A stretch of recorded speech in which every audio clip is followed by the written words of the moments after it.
Sud Radio 10h midi, Valérie Expert. Médias.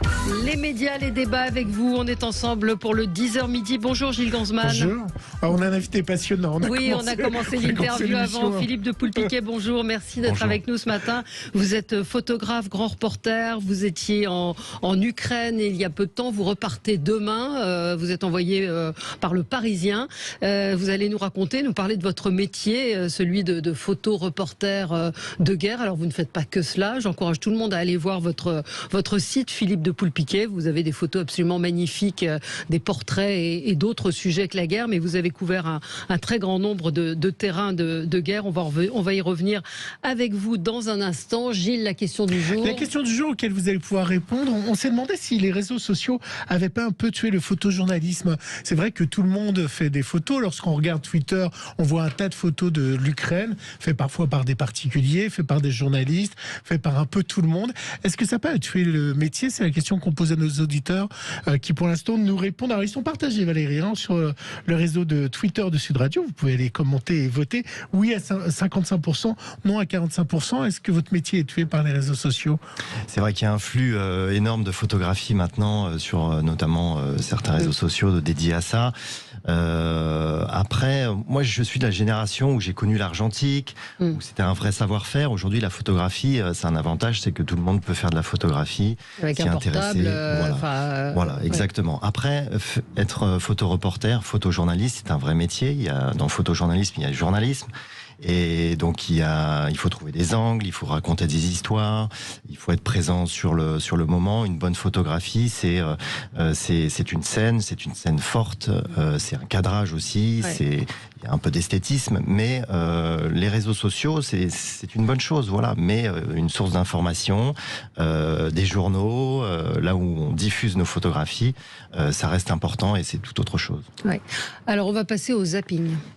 Sud Radio 10h midi, Média, l'instant zapping. C'était l'événement sportif, Valérie, l'événement hier qui a fait presque 6 millions de téléspectateurs sur TF1. Vous voyez de quoi je parle? Un peu de foot? Oui, un peu de foot, le match amical France-Afrique du Sud, avec des buts en nombre. Combien on a eu de buts pour la France? 5. Bien madame, 5-0. Je n'ai pas regardé, ça ne m'intéresse pas du tout. Ouais. C'est pour ça que j'essaye de vous piéger, mais ça marche pas.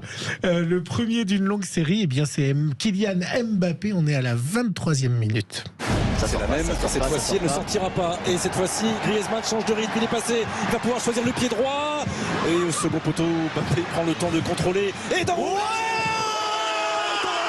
le génie Kylian Mbappé, 23e minute. Il a eu tout le temps de fixer la mire, d'enrouler et d'aller chercher la petite lucarne et la toile d'araignée. 1-0, il est récompensé d'un début de match étincelant. Qu'est-ce que c'est beau, qu'est-ce que c'est beau. 25e but pour Kylian Mbappé en bleu. Philippe, Valérie, hier dans le 20h de TF1, un reportage très fort, mais vraiment très fort, de Liseron Boudou, là, qui est au cœur de Mariupol. On en parlera après avec vous, évidemment. Elle est avec les habitants bombardés, une journaliste qui n'hésite pas à braver le danger, vous allez voir et vous allez l'entendre. Elle est avec la population ukrainienne durant la guerre. Une atmosphère de fin du monde. Nous pénétrons dans ce quartier de Mariupol, complètement défiguré par les frappes. Des corps gisent encore au sol. Les combats viennent tout juste de s'arrêter, mais on entend encore des tirs tout autour. Ça, c'est un obus qui n'a pas explosé. On met des marques pour les voir, comme cette casserole. Et là, il y en a un encore. Sacha est l'un des derniers habitants ici. Il reste car il veut retrouver sa fille qu'il a perdue durant les bombardements. Ma fille est bloquée dans le centre-ville, mais je ne peux pas y aller. Il y a trop de tirs. Et je ne sais pas où sont les Russes et les Ukrainiens qui se battent. Les tirs s'intensifient. Nous nous éloignons. Tout à coup, devant nous, une famille se presse. Ils fuyaient le centre-ville et ont traversé une zone de tir. Trop de peur pour cette grand-mère sur son fauteuil. Elle meurt devant nous d'un arrêt cardiaque. Maman. Ah, vous savez que moi, j'ai pas pu regarder l'image de cette femme qui mourait en direct sur TF1. Ouais. Vous, il y a des photos que vous hésitez à faire ou à ne pas faire quand vous voyez la mort devant vous? Oui, photographier la guerre, d'abord photographier la mort avec. Moi, j'essaye de le faire avec une certaine distance, un certain respect. C'est toujours très difficile. Et oui, il y a certaines photos, alors qu'on ne s'interdit pas de faire, mais déjà on se protège avec notre appareil photo. Et on les fait et ensuite on en discute, savoir si on peut les passer ou pas. Mais c'est vrai qu'on est amené à faire des photos et des images parfois assez violentes et crues, oui. C'était très fort hier de voir ce reportage de Dizran Boudou. Vraiment, les reporters français sont assez incroyables sur le terrain. Restons avec la guerre en Ukraine, Valérie, qui devient évidemment le sujet de la campagne présidentielle. Hier, Jean-Luc Mélenchon a revendiqué avoir été le seul à s'opposer à Vladimir Poutine avant tout le monde. Je vous précise que ce son fait 26 secondes 30 comme hier, avec le son d'Éric Zemmour et le son d'Emmanuel Macron. Moi, ils ont décidé que j'étais pro-Poutine, ce qui est quand même un truc incroyable, quoi. Quand Poutine est venu à Versailles, je suis seul à avoir dit, je suis pas d'accord avec ça. C'est pas moi qui l'ai reçu à Brégançon, c'est M. Macron. C'est pas moi qui l'ai reçu à l'hôtel de ville, qui a été lui demandé de voter pour la France, pour les Jeux Olympiques, c'est Mme Hidalgo. C'est eux qui ont fait tout ça. M. Chirac qui lui a mis la Légion d'honneur. Après tout, c'est un criminel de guerre. Vous avez entendu dire qu'on lui a enlevé sa Légion d'honneur à celui-là? Non, bien sûr que non. C'est peut-être un débat. Faut-il laisser la Légion d'honneur? On ne me regarder pas comme ça. Non, c'est pas ça. C'est qu'on a passé ce son. Vous étiez en vacances la semaine dernière. On a passé ce son et surtout la boîte à archives, je crois, de Quotidien ou je ne sais plus quelle émission, qui a retrouvé des propos de Jean-Luc Mélenchon qui soutenait Vladimir Poutine et qui disait jamais il n'envahira la Russie, donc l'Ukraine. Donc voilà, c'est pour ça que je vous regarde de travers. Ah ben voilà. Fallait être là la semaine dernière. Voilà, fallait pas être en vacances. Celui-là, vous l'avez pas entendu parce que je l'avais mis de côté dans mes archives. Je l'ai ressorti pour vous, Philippe de Poulpiquet, parce que au-delà de l'Ukraine, vous faites également une exposition sur les femmes afghanes et vous avez été longtemps en Afghanistan. Et ben un sujet qui va vous toucher de tout le sport, qui date de janvier. Et vous allez voir, il consacre ce reportage aux femmes afghanes, des professionnels de cyclistes afghanes qui ont fui le pays pour continuer à pratiquer leur sport. C'est une drôle d'équipe. Vous ne verrez pas leur visage, vous ne connaîtrez pas leur nom, ni celui de la ville où elles vivent maintenant. Elles sont cyclistes et afghanes. Deux mots qui désormais ne s'accordent plus. Quand on faisait du vélo, on nous embêtait, on nous insultait. Certains nous sermonnaient. Une fille, faire du sport? Non, elle doit rester à la maison. Avant déjà, j'avais été menacée. Les talibans sont contre le fait que les filles fassent du vélo, qu'elles sortent de la maison ou même qu'elles aillent travailler au bureau. Alors quand les talibans sont arrivés, j'avais très peur qu'ils me trouvent et qu'ils me tuent. Mes plus grands péchés, être une sportive, être connectée sur les réseaux et faire du vélo. Quel courage ces femmes, hein? Ouais, enfin, surtout la situation tragique en ce moment des petites filles qui ne peuvent plus aller à l'école. Oui, dernièrement, moi j'y suis retourné, on était allé au mois de septembre, j'y suis retourné en janvier, et on a assisté à ça, des écoles clandestines qui s'organisent, et des petites filles qui sont... là, on a vu que les femmes ne pouvaient plus prendre l'avion seules hier, des décisions comme ça des talibans, et effectivement, c'est terrible pour ces jeunes filles et ces femmes qui vivent là-bas encore dans une détresse vraiment terrible. On va parler de l'Ukraine, mais comment est-ce que vous travaillez en Afghanistan justement? Donc il y a cette exposition de vos photos qui a eu lieu à Paris, sur les Champs-Élysées, au Batignolles. Ces photos seront exposées à Lyon dans quelques jours. Comment on travaille en Afghanistan? Quand on est... C'est particulier par rapport à d'autres territoires. Fin août, on se demandait comment on allait travailler justement avec les talibans, puisqu'on... J'étais allé en Afghanistan plusieurs fois, une dizaine de fois avant. On a dû passer par le Pakistan pour y aller, et donc on travaille comment? Eh bien, on se fond un petit peu dans la population. On a des camis, ces longues chemises afghans, pour être le plus transparent possible et pouvoir travailler. L'appareil photo, vous le mettez où? On a un appareil photo qu'on cache dans le sac, ensuite on le sort, et on a pu travailler quand même là-bas. Le problème, c'était de photographier les femmes. Et les talibans, quand je faisais des patrouilles avec les talibans, qui eux se laissaient photographier, dès que je photographiais une femme, c'était c'était pas possible. Il y en a un qui m'a dit clairement et assez brutalement, on ne photographie pas les femmes ne sont pas représentées en images dans on a vu notre religion. qu'ils ont décapité des mannequins dans les vitrines. Pour justement qu'il n'y ait pas de représentation d'images de femmes et le danger, comment est-ce que vous le gérez? Parce qu'on a vu, David Martinon viendra en parler ici, on a vu comment, la dangerosité évidemment de l'Afghanistan avec des attaques, des attaques suicides, des bombes partout. Le principal problème quand on est retourné, notamment en janvier pour le Parisien, c'était Daesh, en fait, ces groupes qui sont armés et qui font des attentats. En tant que journaliste, on est une cible, il ne faut pas se le cacher, il faut avoir toujours conscience de ça, et donc traverser des checkpoints ou traverser du Pakistan jusqu'à Kaboul, ces checkpoints, le principal problème et le risque, c'est de se faire enlever par ces groupes armés qui sont en confrontation aussi avec les talibans eux-mêmes. Mais est-ce que ces femmes savent qu'ils vont être publiées dans le journal ou pas? Est-ce qu'elles ont peur que leur visage soit publié dans un journal et il y ait des représailles? Et est-ce que des fois elles vous disent aidez-moi et vous les aidez pas? C'est toute la question qu'on pose à chaque fois aux photographes, aux journalistes, aux grands reporters.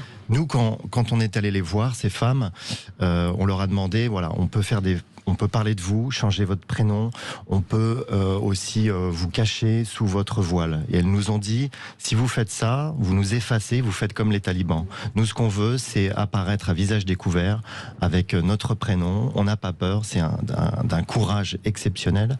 Et on leur a prévenu des risques, que ça allait paraître dans des magazines, dans des journaux, et elles l'ont fait. Elles l'ont fait depuis ces femmes sont rentrées. Donc vous me posiez la question, est-ce qu'on fait des choses aussi? Évidemment, sur le terrain, on fait pas que des photos, et on est touché par ce qui leur arrive, et on a pu avec les moyens que mettait en place la France à l'époque, les faire revenir, ces femmes, et aujourd'hui elles sont à Paris à l'abri, contrairement à leurs familles qui vivent toujours là-bas. Ils vivent toujours là-bas. Parlons de l'Ukraine. Je rappelle tout de même, Philippe de Poulpiquet, que vous avez reçu, vous avez été sur de très nombreux terrains de guerre. Vous avez reçu de nombreux prix, celui du prix de l'armée de terre pour mémoire invalide, mémoire de guerre. D'ailleurs, il y a une exposition le 6 avril au musée de l'armée aux Invalides, une expo de photographie de guerre. Alors, c'est un collectif de plusieurs photographes, photoreporters, mais vous avez reçu un prix également pour la chute de Tripoli, Best of Photojournalisme également. Vous avez reçu le Grand Prix des quotidiens nationaux pour les tunnels de Gaza, également un prix pour la révolte des Moudjahidines du peuple iranien, et également Grand Prix du Festival du film 9.5 d'Albi pour le documentaire Le Peuple San du Kalari. Je ne sais pas si j'ai bien prononcé. C'est ça date un petit peu celui-là. Donc oui, non, mais ça c'était en 94, mais tout de même, vous avez été sur de nombreux terrains de guerre. L'Ukraine, c'est quoi comme conflit pour vous en tant que photoreporter? Ça ressemble à d'autres guerres? C'est un conflit très violent, puisque c'est de l'artillerie lourde. Photographier les combats, c'est très compliqué, puisque c'est de l'artillerie, c'est des missiles. Aujourd'hui, on a vu des missiles hypersoniques qui sont indétectables et quasi indestructibles, donc qui atteignent leur cible. On pourrait comparer, si vous voulez, à la Syrie, où moi je suis allé pour le Parisien, encore une fois, au début du conflit. À un moment donné, c'était tellement violent, et c'était des bombardements aussi intenses, massifs sur des villes. On pourrait comparer ce qui se passe en Ukraine avec ce conflit, avec ce qui s'est passé à Alep, sauf que là, c'est sur plusieurs fronts.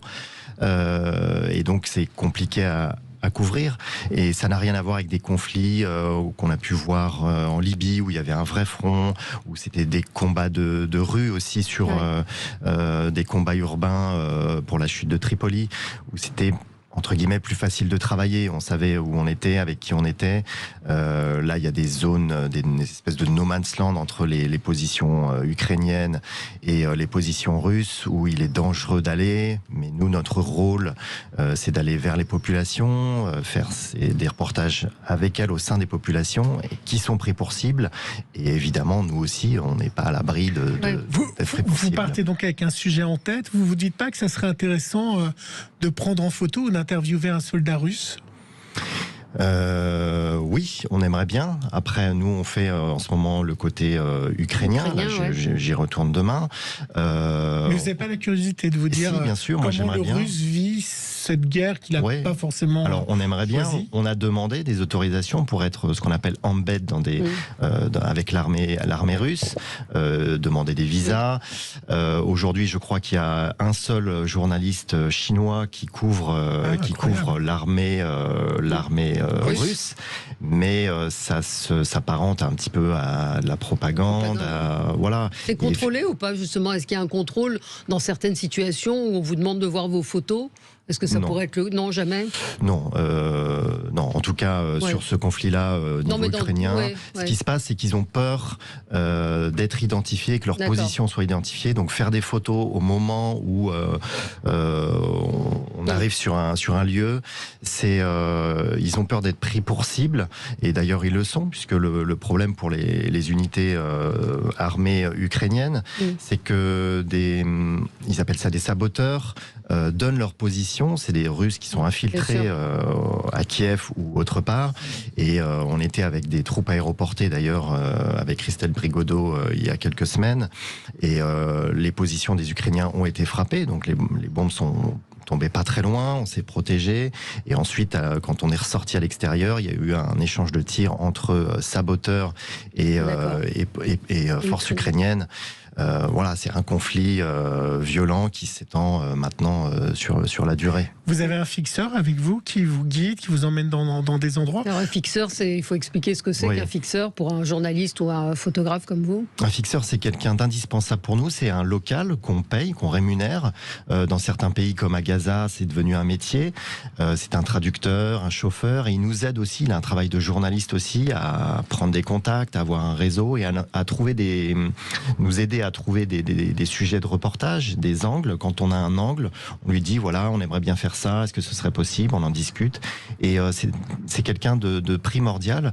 En Ukraine, on a un couple de fixeurs ukrainiens, et ils sont très touchants, ils ont une 50aine d'années, et pour eux, contribuer à l'information, nous disait-il, c'était très important pour leur pays, voyant que la propagande russe faisait son travail.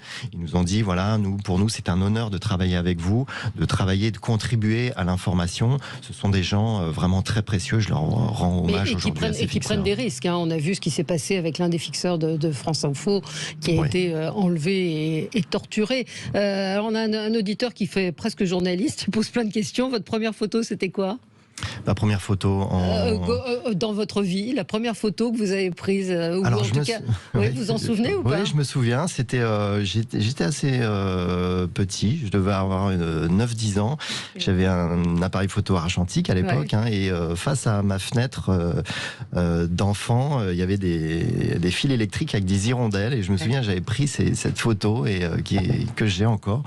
C'était ma première photo. Et vous saviez, poétique, tout petit, que vous vouliez faire cela? C'était parce que la photo, ça nous a tous traversés, je pense, à un moment ou à un autre.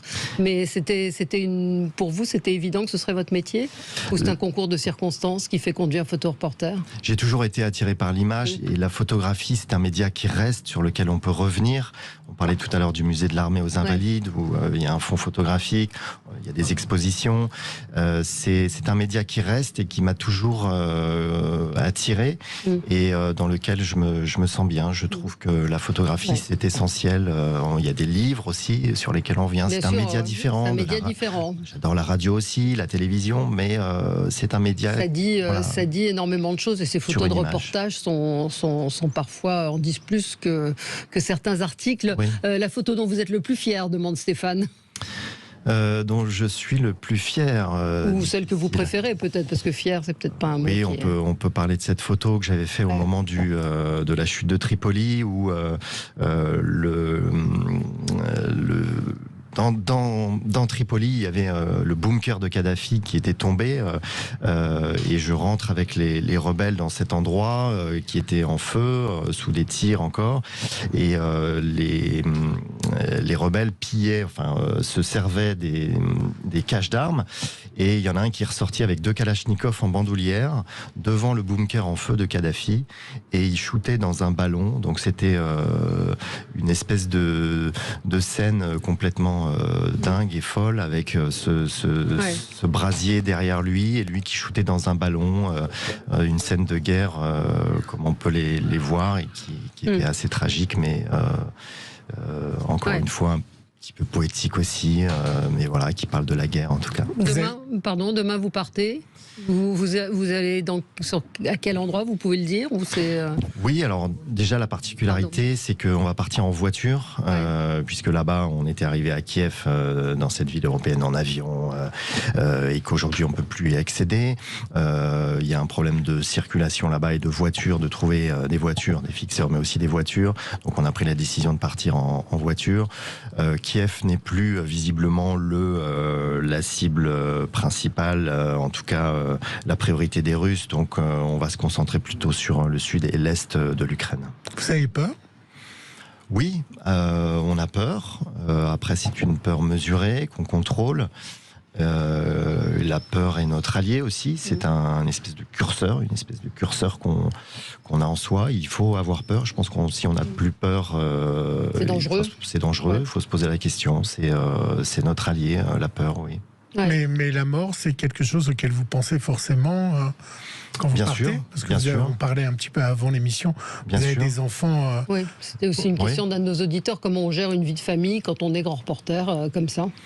On la gère comme on peut. Après, mes proches et mes enfants savent que je fais ce métier depuis des années, que je le fais bien, c'est-à-dire qu'on n'est pas des kamikazes.